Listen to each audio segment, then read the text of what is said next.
Today we will discuss a topic that I have mentioned many times in my lectures in passing, but today we're going to shed a little bit of extra light, and it is especially relevant given the circumstances right now in Gaza and in Palestine, and that is our history as a Muslim ummah, our relationship with the Jewish people for the last 2,000 years before the creation of Israel, for the last 15 centuries. Because the fact of the matter is that it is truly sad in light of our contributions to the survival and the flourishing of these demographics that they seem to ignore and neglect all of these centuries of positive interactions. Because the fact of the matter, once again, Christian Europe treated this demographics in a very different way than we did.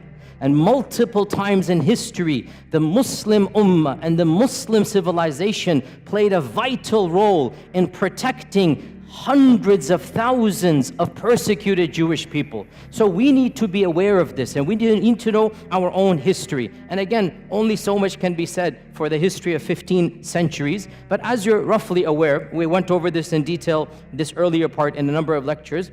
In the year 70 CE, in the time of Jesus Christ, after Jesus Christ, the second temple was destroyed, and so Judaism once again had its diaspora. They fled across the globe, so they didn't have a land. For the next 2,000 years, where were the Jewish people?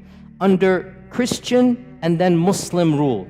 For 1,500 years before 1947, 1,400 years before 1947, where were the Jewish people? Either in Christian lands or in Muslim lands. Okay, what is the difference between how the Jewish people were treated in Christian lands versus how they were treated in Muslim lands? This is the summary we're going to be discussing today. And of course, the goal is to pique your curiosity. The goal is to start you on the journey. Obviously, in 15-20 minutes, only so much we can do. We need to understand Christianity from its inception has been extremely intolerant of the Jewish people. Why? Because according to their theology, what did the Jewish people do to their own God, to the Son of God? Well, according to their theology, what did they do? They murdered the Son of God. So from the beginning, there's a term that is found in Christian literature. I'm not inventing this term. It's called Christ killers. This is what they called the Jewish people, Christ killers. And that is why, generally speaking, in ancient Christianity, medieval Christianity, Jewish people were not treated as equal citizens. They didn't have the right to own property in most of European history. They were forced to live in special areas. The ancient term for this in Venice, the Venetian term, is still used in English. Guess what that term is? Ghetto. That term, ghetto, where does it come from? Now we use ghetto to mean what? A very poor, very impoverished part of the city. Well, it was called ghetto for the first time in Venice in the 1200s from a Venetian term to mean low class. It's literally a term that was used for Jewish people. The term ghetto in English comes from them having to live in a separate place of the city. Jewish people in Europe were prohibited from any noble profession. They had to take ignoble tasks. They were prohibited from owning land. They were prohibited from rising up in the ranks of nobility. In fact, the one job that they were not prohibited to do, and that's why they started to do this more and more, was the job that was prohibited by the church, and that is lending of money. The church said you cannot lend money on interest. And Christians, if they do so, they're going to go to hell, they're going to be damned. This is Christian law, by the way. Jewish people were exempt because they're not Christian. And they couldn't work in so many other areas. This is not anti-Semitic, I'm teaching you history. This is a fact. Jewish people then took on, by and large, in Europe, the profession of money lending, charging interest.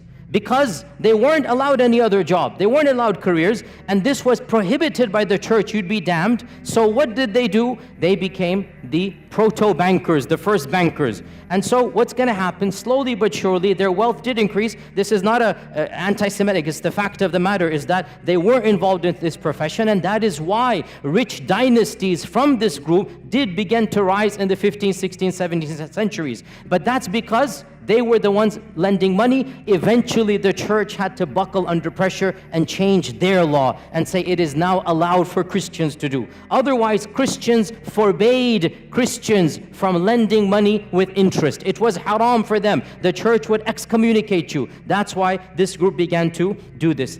In the 11th century, when the Crusades was announced, in 1095, 1096, the first Crusaders, they left England, they left Italy, they left France, and they made their way to Jerusalem, wanting to free, quote-unquote, Jerusalem from Muslim lands.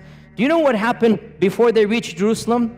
They started massacring Jewish people. Where? In Europe. Why? What has that got to do with Jerusalem? They began to reason, if we're going to go to Jerusalem where Jesus walked, we should avenge his death before we get there.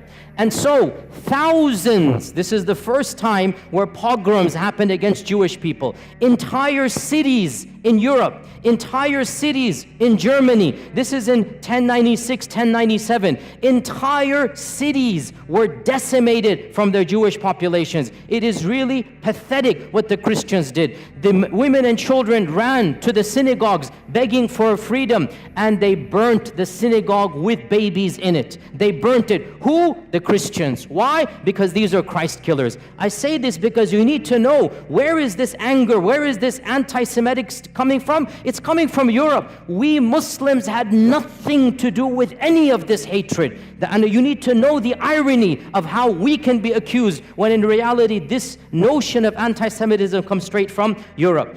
In the year 1215, the church gave a decree that Jewish people could not live like normal citizens in any Christian land. They had to wear a different clothing. They had to live in different places of the city. They had to have specific professions.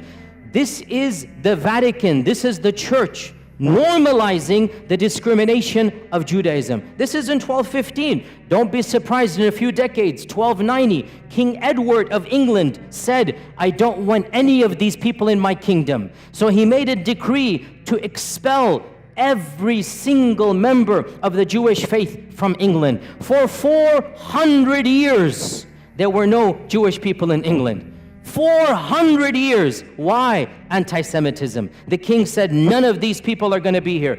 And Shakespeare writes his plays during this time. But the stereotype, the negative, evil stereotype remains in the psyche of Europe. Go read Shakespeare's plays. Go read how he writes about Shylock the Jew. This is Shakespeare, not me. Shakespeare is an anti-Semite in every sense of the term. The stereotypes, the negativity, and ironically, he's never interacted with the Jewish person because there are no Jews in England when Shakespeare's writing because of the decree. Only in 1680 or something, the king relents and allows them back in. And that is why, by the way, to this day in England, the Jewish population is very small compared to other places in Europe because for 4 centuries, they were banned. And one of the worst manifestations of anti-Semitism took place in Andalusia, but not under us. When Ferdinand and Isabella Reconquista, when they conquered Granada, the Muslim land, when they conquered Granada, the first decree, less than 1 week or 1 month after they took power, 1492, they made the decree. It's called the Decree of Al-Hamra because it was in the Hamra Palace. There shall be no Jewish people living in Andalusia. Hundreds of thousands of Jewish people were forced to convert to Christianity or were sent into exile. The entire population of Iberian Spain, and there were, we don't know, 300,000-400,000, 500,000 Jewish people, they were either forced to convert under torture or they had to flee for their lives. And this is one of the worst manifestations. Now you get to Hitler in the 1930s and 1940s, which is, of course, the worst anti-Semitic outburst in all of human history. And this needs to be said bluntly. Hitler did not come in a vacuum. Hitler is tapping into mainstream Christian notions of anti-Semitism. The term anti-Semite, the birth of anti-Semite, the notions of anti-Semite, it has nothing to do with Arabs and Muslims. It is European and Christian through and through, 100%. Even the term is invented by the Christians and used by the Christians. This is just a summary of Christian lands. Let's move on to Muslim lands. Subhanallah, wherever Muslims went and there were Jewish people, the Jewish people faced a type of flourishing. They were given a type of protection they could never find in Christian lands. And when Muslims conquered what is currently Iraq, what is currently Iran,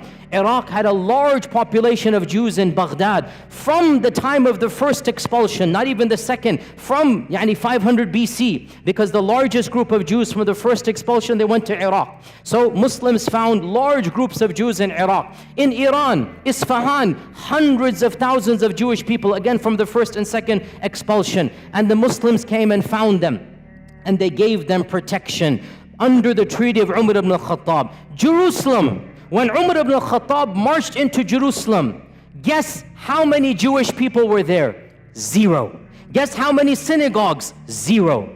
Jews were not allowed to worship in Jerusalem under the Christians. Guess who gave them the freedom to build the first synagogue after the collapse of the temple? It was none other than Umar ibn al-Khattab radiyallahu anhu. Umar ibn al-Khattab, acting upon Islamic commandments, acting upon prophetic guidelines. Jews and Christians are Ahl Kitab. They have the right to live freely. They have the right to worship. They have the right to build their synagogues and whatnot. Now, modern, liberals come along and they say, oh, the conditions of Umar ibn al-Khattab are second-class citizenship. I'm not going to claim that Umar radiallahu anhu's condition is the same as secular America. It's not.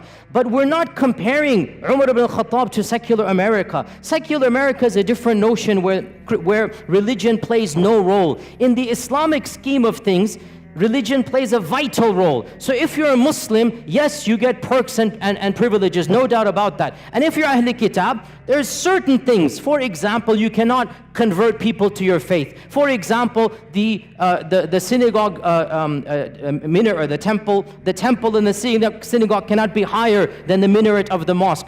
I agree, these are conditions, but we're not comparing Umar ibn al-Khattab to modern liberalism. We're comparing Umar ibn al-Khattab to the rest of the world. The fact of the matter, never once in all of Islamic history was there a policy to kill all Jews. Was there a policy to persecute all Jews? Was there a policy to expel all Jews? So Umar ibn al-Khattab radiyallahu anhu allowed the Jewish people to come back into Jerusalem. This is the first time they could come back and build the first synagogue under the Khulafa al-Rashidun. And the rest, as they say, is history. That in Baghdad, when the Abbasids made their Baytul Hikmah, the famous house of wisdom, they hired the most competent translators regardless of their background. And because Muslim people weren't studying ancient Greek and whatnot, some of the best translators were from a Jewish background, because they're the ones studying ancient Greek, ancient Latin. And so Baytul Hikmah hired the top Jewish minds to be in charge of the House of Wisdom.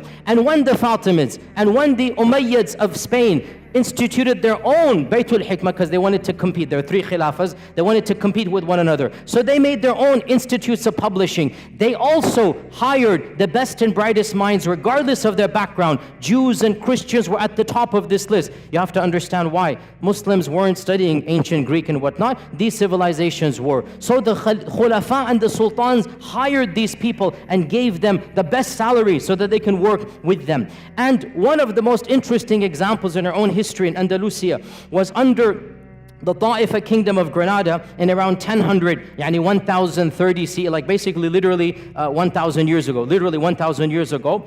The prime minister of Granada, the Sultan was Muslim, the prime minister was a rabbi, and his name is Ismail ibn Naghrilla, Ismail ibn Naghrilla.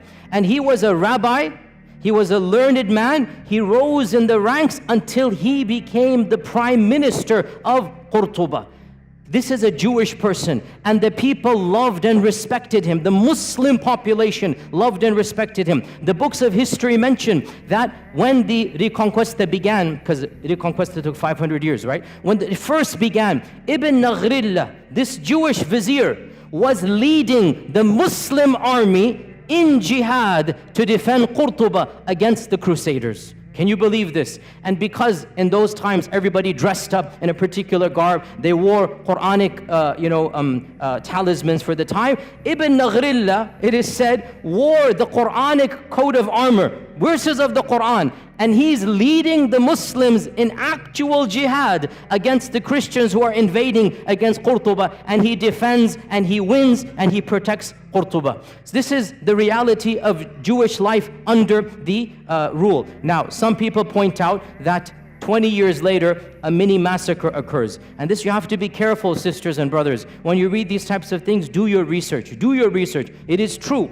a mini massacre occurred against the Jews of Qurtuba. But why? I'll tell you why. You won't find this too often, because people just want to say, oh, the Muslims rebelled and they massacred hundreds of Jewish people in Qurtuba. It's true, but I'll tell you the story. This guy, Ibn Naghrillah, he died and he was buried with honors. His son, 21 years old, was given the next viziership as an honor, that your father was the vizier, you become the vizier. His son is Yusuf ibn Naghrillah. Yusuf turned out to be a traitor. And the first thing he does, he writes a letter to the next kingdom. If you invade on such and such a date, I'll make sure you win over the kingdom, I'll distract the army and whatnot, but there's one condition, you must make me the ruler, and I'll pay taxes to you. Okay? So this guy, Yusuf, he attempted a coup d'etat. And he got his people to support him. And obviously his people were of a Jewish background. The letter was uncovered, the Muslims went wild, mobs attacked the palace and literally shredded Ibn Naghrillah, Yusuf, the son of the famous one. They literally shredded him and tortured him to death. And then they turned on his core, killed him. And then it is true, sad, the mobs turned on the Jewish quarter because they thought this was a Jewish revolt against the city. And innocent people lost their lives. But the point is, no sultan gave the command, no government instituted this, and the reason why it happened was not because they were Jewish. It's because the notion came that the entire community is treacherous to us. That's why this happened. Then things went back to normal and Jewish communities began to flourish. Within 150 years, the greatest Jewish mind in all of Jewish history was born and raised and studied in Qurtuba. Who is this person? Who can tell me? Musa ibn Maimun. Rambam is what the Jewish people call him. The holy rabbi, Rambam. Memorize this name. That's a title, honorific title. Musa ibn Maimun, Moses Maimonides. In the entire history of Judaism, there is no theologian that is more respected and venerated than Rambam. Rambam, Moses Maimonides, born and raised in Qurtuba, traveled the Muslim world, died and is buried in Egypt, in Cairo. He spoke fluent Arabic.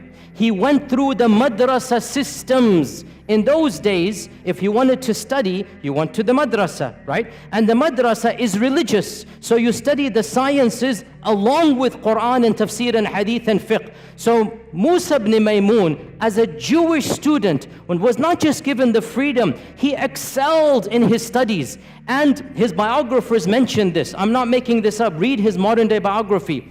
He lived like a Muslim, prayed like a Muslim, recited Quran like a Muslim. Nobody forced him. It was free. Andalusia, you could be who you are. But he was in such awe of Islam that some people say he secretly converted for a few years. Allahu A'lam. But he lived like a Muslim in the dorms. And there was no pressure because in Andalusia, there was a type of religious freedom that was not found anywhere in Europe. You could be a Christian, you could be a Jew, you could be a Zoroastrian, you could be a Muslim, and everybody lived freely in Andalusia. But Rambam decided to act like and memorize the Quran like a Muslim. Eventually, he goes back to his rabbi, profession, and he begins writing. Now, this deserves an entire lecture. I don't have time to get into there, but it is one of my areas that I love to read about because intellectual history is my area. Moses Maimonides, listen, I'll just summarize it.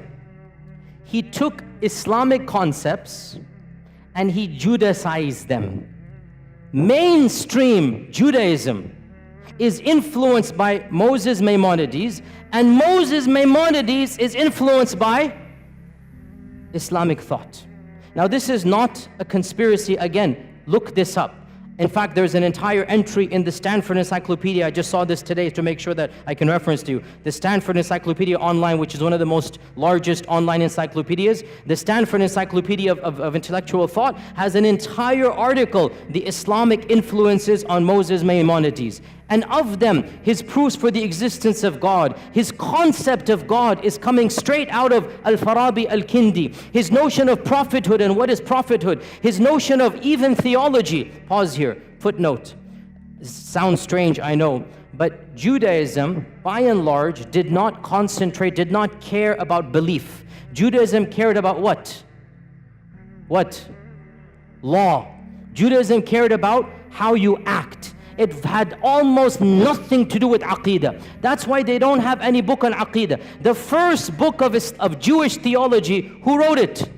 Rambam. The first book. And you read this book, and you are reading Al-Farabi, Al-Kindi. You are reading Islamic Mu'tazili thought. His conception of God, of the attributes, of Qadar, his conception of prophethood, it is coming straight out of his madrasa training. And this is now mainstream Jewish belief. I'm not making this up. This is well known. Mainstream Jewish theology is coming straight out of Andalusian madrasa. He just changed it, made it a little bit, and he wrote a creed.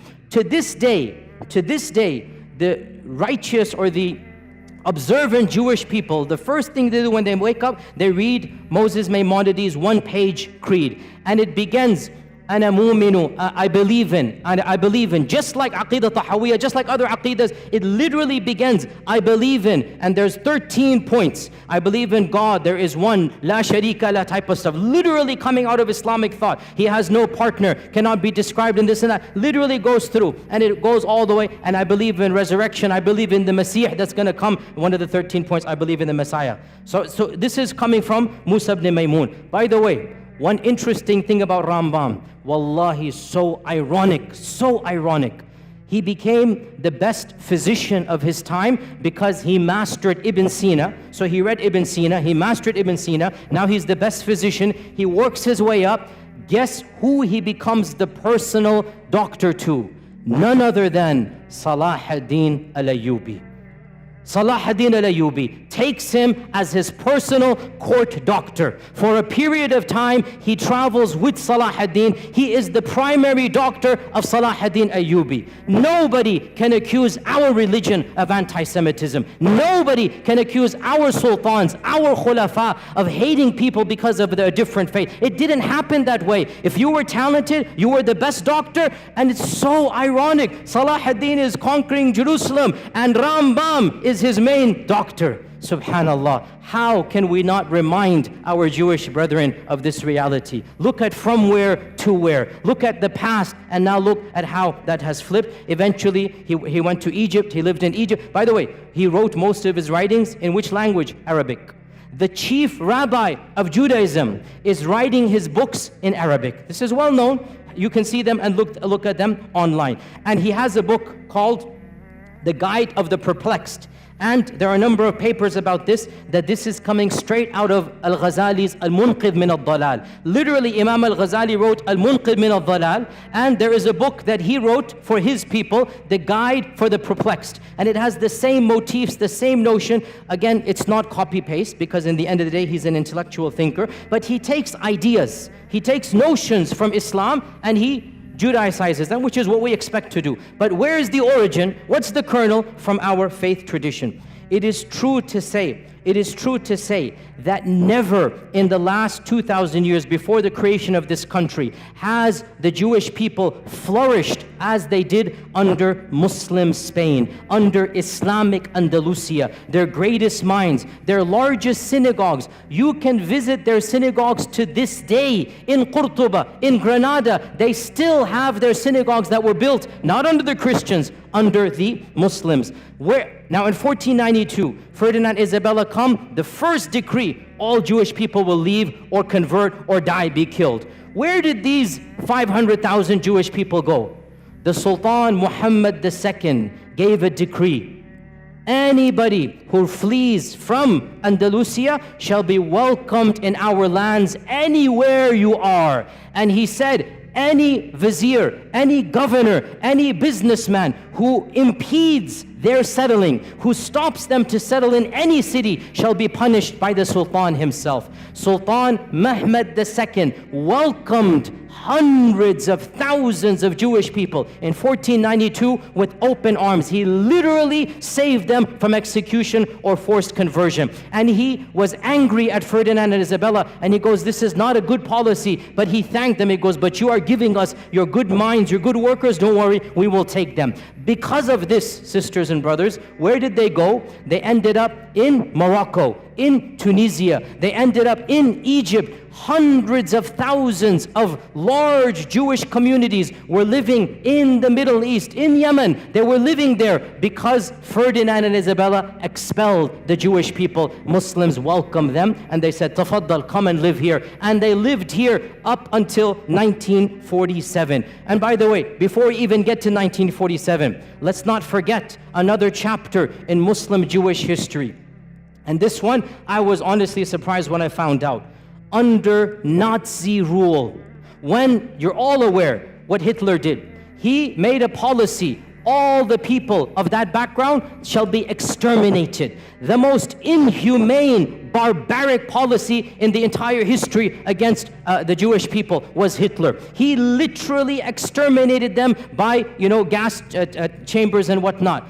Guess who intervened where possible? In multiple countries, Muslims, sometimes at risk to their own lives, stood up and protected Jewish people. And wallahi, brothers and sisters, I say to you honestly, I have visited Auschwitz and Dachau. I have studied this chapter in history. Wallahi, I swear to you, if I were alive at that point in time, I would hope to Allah that I have the courage and bravery to stand up against the tyranny of Hitler and to protect innocent women and children. The way they were brutalized, the way they were rounded up and just killed for no reason. Innocent babies, we saw thousands of toys and thousands of shoes of children literally just piled up there, killed for no reason. I would hope I would have that courage as well. And I was so happy to hear so many people stood up. The Sultan of Morocco, interestingly, Morocco was under the French rule, and so technically it was not independent. Yet when the French said, give us your Jewish people, Sultan Muhammad V said, no way.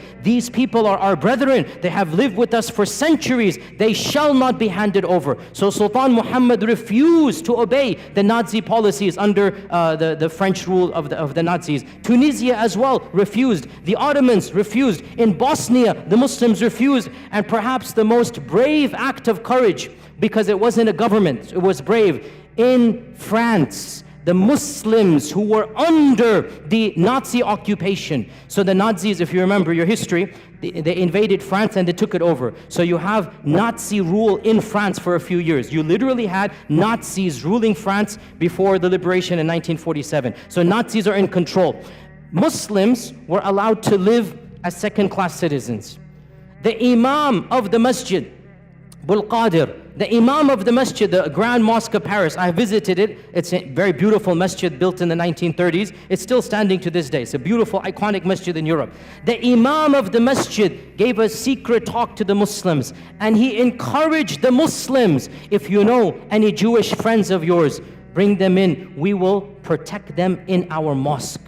The basement of the masjid became a home for the Jews under Nazi rule in France. And this was engineered by the Imam, the Sheikh.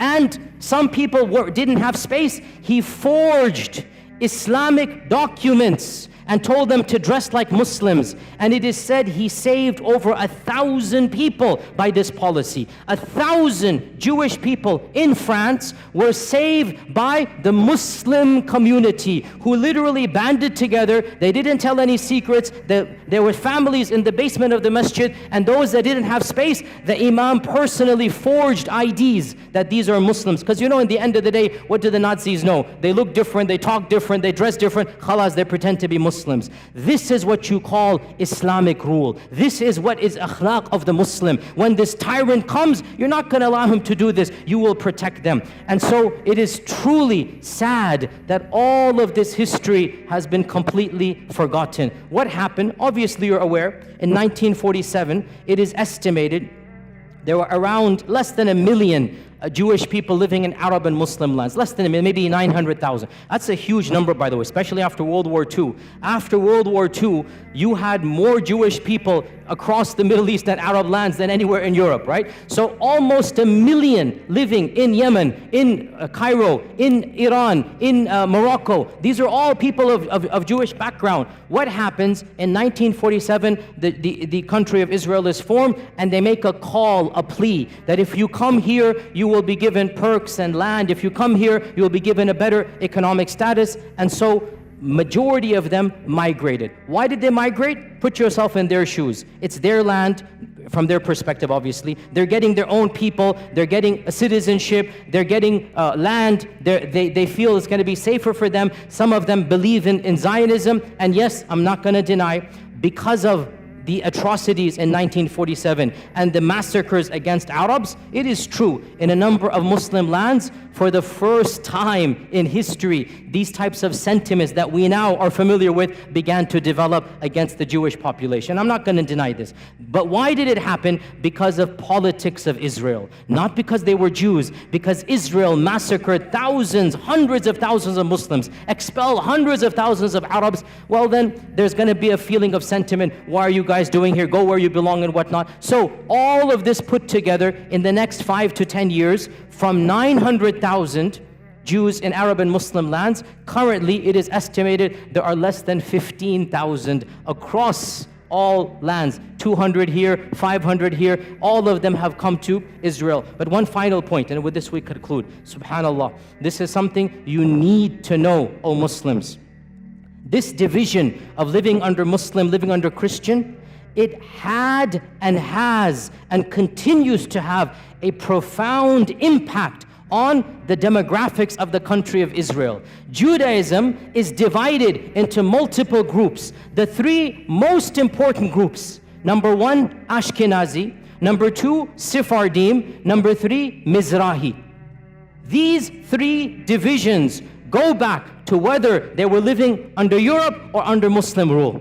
And the most Europeanized Jewish people are the Ashkenazis. These are the ones, they never lived under Muslim lands. These are the ones, they have a different cultural background. They're more European. Generally, they're more secular. Generally, they're the ones in charge. Generally, they're socioeconomically privileged, and they're the governments ever since the founding of Israel. Sephardim are those Jewish people that were kicked out of Andalusia. And Mizrahi are the Jewish people who lived in Arab lands, Yemen, Iran, other places for many millennia. They are the smallest. Generally, Sephardim and Mizrahi are more pious. They're more orthodox. They're more religious. They're more believing in God. And a lot of you don't know this. In Israel, they are treated like second-class citizens. In Israel, because they can tell by your looks, they can tell by your name, they can tell by your culture. The Ashkenazis, who have a white skin color, are the superior class. And of course, there's even a lower category, the Falasha, which are coming from Ethiopia, and you should see how they are treated in Israel. They are the lowest of the low. But above them are the Mizrahis, and above them are the Sephardim. Sephardim and Mizrahis, they are ghettoized in Israel.